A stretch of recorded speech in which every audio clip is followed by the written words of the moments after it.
Hey, everyone. Welcome back. Wayne Allyn, War Now, 790 Talk Now. Talk that rocks. This is our interview segment. We're with my favorite economist and financial guru. His name is Kip Herriage. His website, by the way, VRAletter.com. VRAletter, LETTER.com. It happens to be the #1 investment newsletter in the world. VRA Letter standing for Vertical Research Advisory. You're hearing me talk about it all the time on this show. 2,000% net profits in just the last couple of years. And all of the records, total transparency, are available at VRAletter.com since 2003. If Kip made the prediction, you'll find it there, and you will see a record of success, whether the markets are up or whether they were down. Hello, Kip. How are you? Hey, Wayne. Fantastic. Great to be here.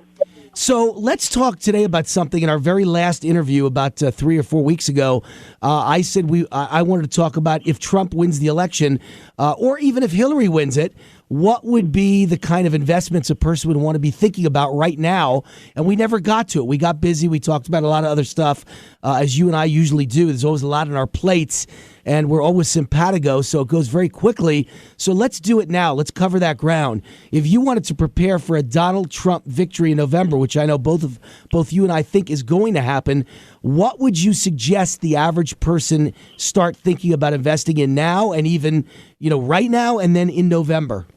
Well, obviously a lot of variables to consider here, Wayne, but I have given this a lot of thought. I've checked with a lot of my top sources, guys that have done it even longer than I have. I've been doing this 31 years now. And first of all, there are a couple of macro points that everybody should keep in mind, and I don't know that most people are aware of this. So first, know that since 1945, Democratic presidents have actually seen the stock market do far better than Republican presidents. Wayne, I think you're probably aware of this, but the actual numbers are, under a Democratic president, the average return for the Dow Jones is 9.7%. Under Republicans, 6.7%, so a pretty healthy difference. I think the other thing we have to keep in mind with the Trump presidency is that over the last year, he's been warning pretty much anybody will listen to him about the stock market, about a crash that's coming, about a significant pullback in the market. So, he may want to be careful what he says. He doesn't want that to come true if he's president. But he's also been warning a great deal about the Fed, the fact that the Fed should be audited. He was one of the original supporters, Wayne, years ago, of Ron Paul and his effort to audit the Fed, and I think a lot of people have forgotten that. So he's also said that he'd be the first to replace Janet Yellen, and then he was reminded that she did get to serve out her term, unless he wanted to fire her, which I don't think has happened in history. But when reminded of that, he said, "Well, when her term was up, I'd replace her." But there's no question that if we had a Fed audit and we get a different person in the Fed, say a lot of topsy-turvy things happen over the course of a few months. So, Wayne, let me ask you this. What do you think might happen in the stock market? Well, I'm thinking we're going to see a lot of volatility. Yeah, well, the first thing I would comment is when you say that history proves under Democrats the market does better, and I've seen that 100 times, that stat. I think that generally the wrong guy gets credit for the wrong thing. In other words, when a Democrat's in office, they spend, which makes companies do well if they're picking up the spending, and they print, which makes companies on Wall Street do well, and they leave the mess for the next guy. So under the Republican, the market crashes. So I don't know if it's fair to say that when in reality, we may see a dramatic disaster in this economy for the new President Trump. It'll get blamed on his record, but it's always leftover residual from the last guy. Feel like that might have some credibility, what I'm saying? Absolutely. Absolutely. This is about where I was going to go next. In fact, the very best the stock market's ever done has been under a Republican. That was Ford. It was a 3-year period. The market averaged 18.7% return per year. Second was under Bill Clinton. But at your point just made, Bill Clinton may have been president, but he had a Republican Congress. So he was a lot of checks and balances there. But he was the second best performing presidency.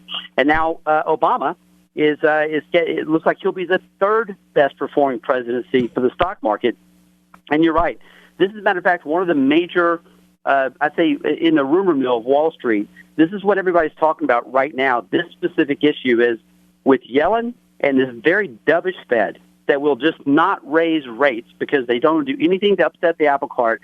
They want the stock market. It's the most politically controlled Federal Reserve in history. I don't think that's even arguable. So the concern is exactly that. All right, but we haven't gotten. Office, but will there be any upside left? Hey, Kip, we haven't gotten where I want to go. That's the important thing: is what should people do? What should they invest in if they expect a Trump victory? Tech stocks, industrial stocks, gold, coal, and energy. Where should they go?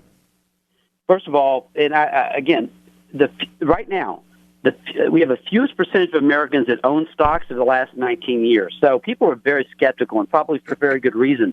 They don't trust what's happening in the economy or in the market with the Fed. But with a Trump presidency, I think first and foremost, we'd have to expect that you have a very laissez-faire government. And certainly when it comes to the economy, he's already said time and again, it's about America first. So there's a lot of optimism about a Trump presidency. We have to know with his background in real estate, I think that real estate could have primarily residential real estate, because commercial real estate has already been red hot. I think residential real estate could have a major comeback. We'd have to, of course, watch what happens with interest rates. But my favorite sector is gold, silver, and mining stocks. I think the way to look at gold and silver under a Trump presidency is not to look at it as an inflation hedge. Although with all this money sloshing around the system, with all the debt on the Fed's balance sheets all over the world, central bank balance sheets are just chock full of debt and currency. We'd have to worry about what it might happen with rates.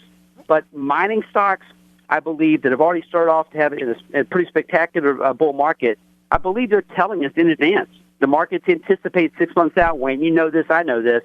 I think they're telling us right now that's the place to be. And I also think that you're going to get back to a much more basic, and this is something Trump said, we're going to get back to what made this country great again: manufacturing, becoming energy independent. So, from the Exxon Mobils of the world to the Minnesota Minings and Manufacturings, maybe even the GEs, I think those kind of basic industries will do very, very well. All right, and as far as gold, if a Hillary Clinton got elected, is there a difference in your outlook for gold if you get a Clinton and a Democrat versus a Trump and a Republican?